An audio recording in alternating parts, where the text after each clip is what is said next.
এই যে রমজান মাসের ইফতারটা একটা আলাদা স্বাদ পাওয়া যায়। এই একই খাবার বছরের অন্য সময় খাইলে কিন্তু এই স্বাদ পাওয়া যায় না। কাকা স্বাদ কেমনি পাইবেন? কারণ রমজান হয়েছে রহমত, বরকত আর মাগফিরাতের মাস। ধরেন আপনি 5 ওয়াক্ত নামাজ পড়বেন, রোজা রাখবেন, তাহাজ্জুদ করবেন, একসাথে সেহরি খাইবেন, দেখবেন শান্তি আর শান্তি। আরে এই জন্যই তো ইসলাম, আর ইসলাম মানেই তো শান্তি।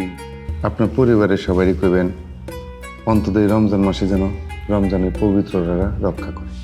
লাভ নাই, তারা আমার কথা শুনবে না, শোনে না। বাবা, অনেক কষ্ট করে অনেক দূর থেকে এই খাবারগুলো নিয়ে আসলাম।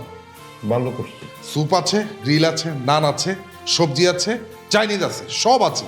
আজকে একটা ব্যাপক খাওয়া দাওয়া হবে। কাকা আপনি তাহলে নামাজটা পড়ে খায় নেন, আমি নামাজ পড়ে আইতেছি, তারপর একসাথে তারা পড়তে যাবেন।